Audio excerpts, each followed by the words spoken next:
नमस्कार साथियों, स्वागत है आपका स्टडी विद योगेश में। दोस्तों, आज की वीडियो में हम बात करेंगे श्रेणियों के कुछ प्रमुख सूत्र की और रोमन संख्या पद्धति की। इनसे एक दो सवाल कई बार बन जाते हैं, तो जो मेन सवाल है, मेन उदाहरण है और जो पिछले साल में आए हुए हैं वो मैंने आपको इस वीडियो में दिए हैं। तो देखते हैं, पहला सूत्र है प्रथम n प्राकृतिक संख्याओं का योगफल। तो इसका सूत्र होता है, अर्थात इसको सांकेतिक भाषा में लिखेंगे इस प्रकार से, जैसे प्रथम n प्राकृतिक संख्याओं की बात कर रहा है तो यानी पहली n प्राकृतिक संख्या का योग। जैसे सवाल का है प्रथम 50 प्राकृतिक संख्याओं का योगफल ज्ञात कीजिए, प्रथम 20 प्राकृतिक संख्याओं का योगफल ज्ञात कीजिए। इस तरीके के प्रश्न बनते हैं। इसको लिखेंगे 1 + 2 + 3 या ... तो सूत्र बनेगा n = n + 1/2। तो यानी कि ऐसे बनेगा n और कोष्टक में n + 1 और बटे 2, ये बन जाएगा फॉर्मूला। अब देखते हैं उदाहरण इससे कैसे बनता है सवाल। जैसे सवाल में लिखा है कि 1 से 100 तक की संख्याओं का योगफल ज्ञात करो।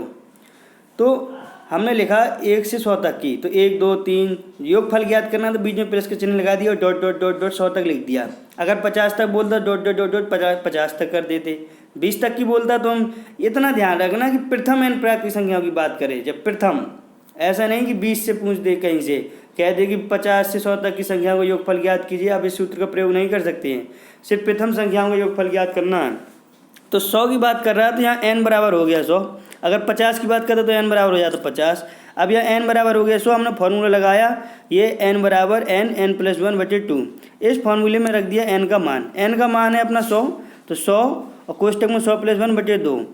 तो जब 100 में 1 जोड़ा तो 101 और 100 में गुणा हो जाएगा 101 का और बटे हुए हो जाएगा 2। ठीक, अब जब 100 × 101 है तो 100 से 2 से 100 को काट देंगे तो 50 बार जाएगा। तो 50 × 101 और 50 का गुणा 101 में करेंगे तो 50 से 50 आ जाएगा, यानी 5050। तो इस प्रकार से इस सूत्र का हम करते हैं प्रयोग। अब जैसे पूछ लेता है कि प्रथम 20 प्राकृतिक संख्याओं का योगफल ज्ञात कीजिए, तो 20 संख्याओं का जब आप निकालते तो यानी कि n बराबर हो जाता 20 और n का मान आप रखते 20। अब जैसे n की जगह आपने 100 रखा तो आप यहाँ रख देते 50 और बाकी अपना पूरा सॉल्यूशन गुणा भाग जोड़ वही करना था। मान लो पूछ लिया जाता है कि प्रथम n 40 संख्याओं का योगफल ज्ञात कीजिए, तो आप n बराबर रख देते 40, यानी कि n का मान हो जाता 40। आप समझ गए अच्छे से। इसी प्रकार से प्रथम n संख्याओं के वर्गों का योगफल सूत्र बन जाता है। जब 1 स्क्वायर 2 स्क्वायर 3 स्क्वायर कह दी कि प्रथम n 100 संख्याओं के वर्गों का योगफल ज्ञात कीजिए, तो आप फिर इस वाले फॉर्मूले का यूज करेंगे। फॉर्मूला हो जाएगा आपका n² बराबर, यानी कि n एक कोष्टक में n + 1 और दूसरे कोष्टक में 2n + 1। जब वर्ग की बात कर रहा है, देखिए इतना तो आपका आ जाएगा उसी पहले के अनुसार n + 1, और दूसरे कोष्टक में आएगा 2n + 1 और बटे में 6, 2 की जगह आ जाएगा 6 और बस n का मान रख देंगे। अगर प्रथम 50 संख्याओं के वर्गों का योगफल पूछता है तो n की जगह रख देंगे 50। अब जैसे इस सूत्र में रख देंगे n जहाँ लिखा वहाँ 50, यानी 50 कोष्टक में 50 + 1 और कोष्टक में 50 × 2 और +1 और बटे में हो जाएगा 6 और बस इसको कर लेंगे सॉल्व। तो इस तरीके से सवाल बनते हैं। अगर पूछ दे प्रथम प्राकृतिक संख्याओं के घनों का योगफल, तो घन की बात करें तो इस तरीके से सूत्र बनेगा n + 1/2। जो प्रथम n प्राकृतिक संख्याओं के योगफल का सूत्र होता है उसमें ऊपर आप वर्ग और चढ़ा देंगे तो आपके घनों का योगफल का सूत्र बन जाएगा। देख लीजिए, ये था आपके प्रथम n प्राकृतिक संख्याओं का योगफल n + 1/2। अब देखिए यहाँ भी वही है n + 1/2, बस ऊपर से वर्ग और चढ़ा दीजिए तो आपका जो है घनों का योगफल का सूत्र बन जाएगा। अब देखते हैं प्रथम n सम संख्याओं के योगफल का सूत्र, तो होता है n और n + 1, बस 2 नहीं लगेगा बटे में। ये अगर सिर्फ ये कहे सिर्फ कि सम संख्याओं के योगफल का सूत्र बताइए, और यदि विषम संख्याओं का योगफल पूछे तो n पे हो जाएगा वर्ग, n/2। इस प्रकार से आपका सूत्र बन जाएगा। अब देखिए उदाहरण कैसे बनते हैं, आपको टेट में सवाल कैसे बना है। प्रथम 35 विषम प्राकृतिक संख्याओं का योगफल बताइए क्या है।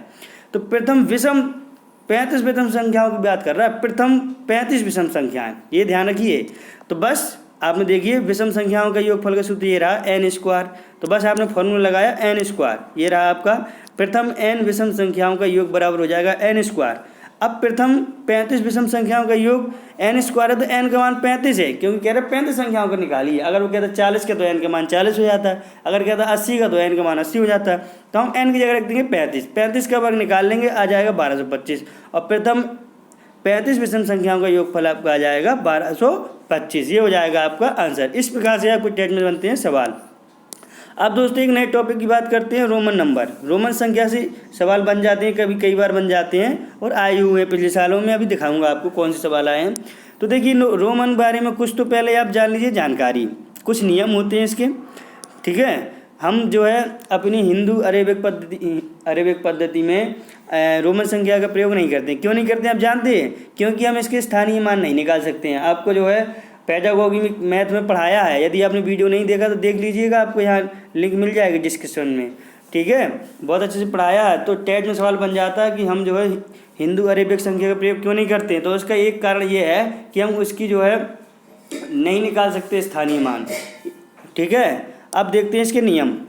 अभी तक हमने हिंदू अरेबिक संख्या पद्धति को पढ़ा, ठीक। लेकिन संख्या को लिखने की एक प्राचीन पद्धति है और जिसे हम कहते हैं रोमन संख्या पद्धति। इसमें 7 मूल प्रतीकों का प्रयोग किया जाता है।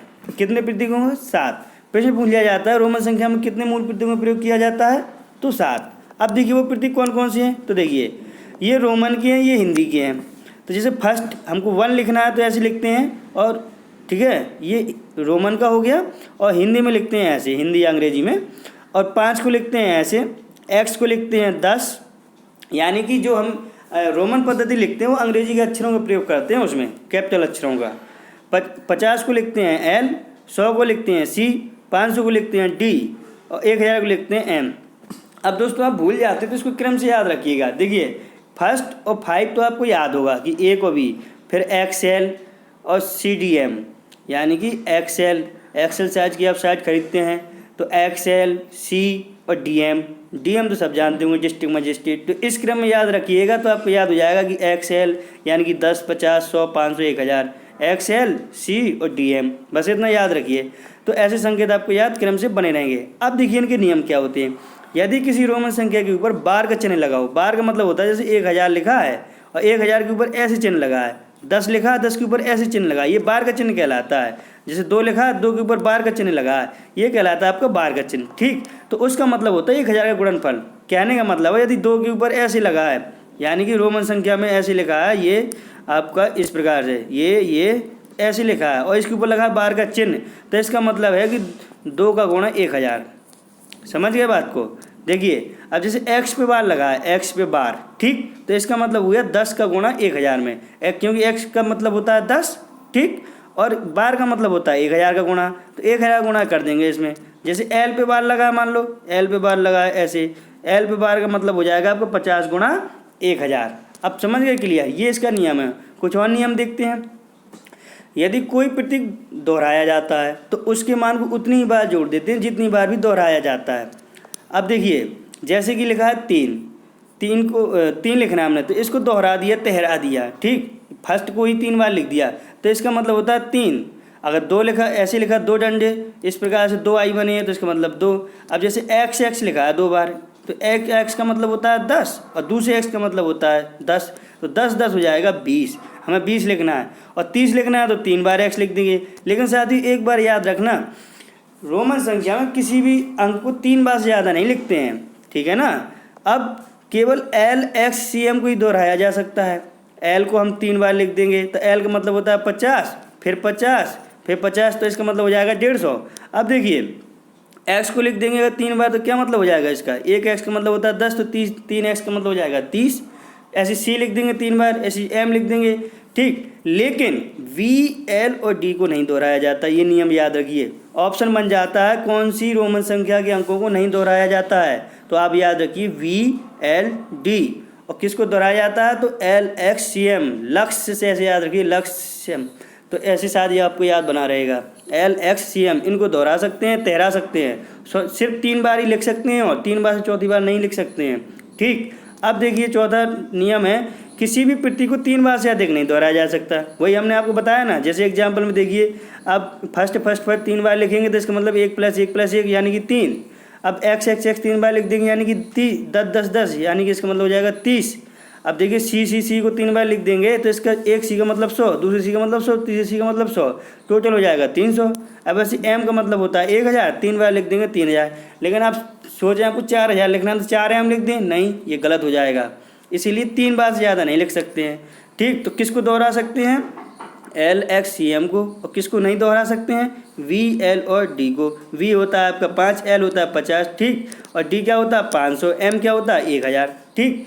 अब देखिए अगला नियम है, यदि कोई छोटा प्रतीक बड़े प्रतीक के दाएं तरफ लिखा जाता है तो इसका अर्थ है जोड़ना। जैसे छोटा प्रतीक है, ठीक, और छोटे प्रतीक के दाएं तरफ आपका लिखा है बड़ा प्रतीक, ये छोटा प्रतीक है फर्स्ट, और इसके बड़ा दाएं तरफ लिखा है बड़ा प्रतीक, यानी कि x का मतलब होता है 10 और बाद में 2 डंडे और हैं, यानी कि इसका मतलब 2। इसका मतलब है कि आपको जोड़ना है। क्या करना है? जोड़ना है। इसका मतलब है 12। क्या मतलब है? 12। अब जैसे x, v, i लिखा था, इसका मतलब 10 + 5 + 1 + 1 + 1 यानी कि 18, ऐसे लिखा जाएगा। अब देखिए यदि कोई छोटा संकेत बड़े संकेत के बाईं लिखा जाता है तो इसका मतलब होता है घटाना। अब जैसे ये बड़ा संकेत है और इसके बाईं ये लिखा है छोटा संकेत, v के पहले लिखा है i, तो यानी 5 में से 1 घटाना है आपको, यानी इसका मतलब हो जाएगा 4। अब जैसे x के पहले लिखा है फर्स्ट i, यानी कि 10 - 1, इसका मतलब हो जाएगा 9। 9 को आपको लिखना है तो ix लिखते हैं। अगला नियम है 7वां, VLD कभी भी घटाए नहीं जाते हैं। देखिए VLD ना तो दोहराए तहराए जाते हैं और ना ये कभी घटाए जाते हैं, ठीक। केवल फर्स्ट को V और X में से ही घटाया जा सकता है और X को केवल L और C में से घटाया जा सकता है। तो ये थे आपके नियम। अब देखिए जैसे XL लिखा है तो 50 - 10 यानी कि 40, CD लिखा है 500 - 400, इसका मतलब 100, 500 में से 400 गया 100, ठीक। अब देखिए आपका अगला है कि आपको प्रैक्टिस के लिए कुछ यहाँ पर दे दिया गया है, आप प्रैक्टिस कर सकते हैं XL, V, D, V, I किन को क्या लिखेंगे। अगर कोई संख्या आपको नहीं समझ में आ रही है तो आप कमेंट बॉक्स में मुझसे पूछ लेना, मैं आपको बता दूंगा। लेकिन आपको प्रैक्टिस बहुत ज़रूरी है दोस्तों। आप अगर मैथ सीखना चाहते हैं तो आपको कलम चलाना, जितनी आप कलम चलाएंगे उतनी ही आप मैथ सीख पाएंगे। मैथ सीखना मतलब कलम उतनी ही ज़्यादा से ज़्यादा चलाना। इनकी प्रैक्टिस कर लीजिएगा अच्छी से, और जो संख्या आपको ना बने तो कमेंट बॉक्स में मुझसे पूछ लेना, मैं बता दूंगा। अब चाहे व्हाट्सएप पे पूछ लेना। अब देखिए सवाल कैसे बना इससे, 98 को रोमन संख्या में लिखिए, क्या लिखा जाएगा। ये आया यूपिटर 2014 में। अब बताइए क्या लिखा जाएगा, बताइए आप बताइए। CXVVII, XCVII, XLVII, LXVII क्या लिखा जाएगा। तो कैसे लिखेंगे दोस्तों, देखिए 98 का मतलब पहले तो लिखेंगे 100 में से 10 घटाएंगे, 100 - 10 और +8 कर देंगे। जब 100 में से 10 घटेगा तो आएगा आपको 90, और 90 में 8 जोड़ेंगे तो 98 हो जाएगा। 100 को लिखते हैं हम L और माइनस से माइनस, और 10 को लिखते हैं X और +8 को लिखते हैं VII। तो ये हो जाएगा पूरा XLVII, ये हो जाएगा आपका आंसर। और बी वाला ऑप्शन हो जाएगा आपका, ये रहा बी वाला ऑप्शन, ये हो जाएगा सही। इस तरीके से आपके बनते हैं सवाल। तो ये था आज आपका नंबर सिस्टम का अंतिम और 10वां पार्ट। इसके बाद जो अंतिम वीडियो है और अगले वीडियो में आपको नए टॉपिक लघुत्तम समापवर्तक और भिन्नों का लासा लेना और मासा लेना, महत्तम समापवर्तक, ये सब आपको अगले वीडियो में आपको मिलेंगे। कैसा लगा दोस्तों आज का टॉपिक, आपको समझ में आया नहीं आया? लाइक कीजिए, सब्सक्राइब कर दीजिए यदि अभी तक आपने सब्सक्राइब नहीं किया है तो, और नए हैं, और घंटी वाला बटन भी दबा दीजिए। बस आपसे यही हम चाहते हैं कि आप ज़्यादा से ज़्यादा दोस्तों के साथ शेयर कीजिए, सबको इसका लाभ मिल सके। इसी मेरा उद्देश्य सिर्फ यही है कि सभी मेरे साथियों को इसका लाभ मिल सके, कोई किसी तरीके से मैथ को लेकर परेशान ना हो कि हमें मैथ नहीं आती। धन्यवाद साथियों, जय हिंद। मिलते हैं अगली वीडियो में नए टॉपिक के साथ।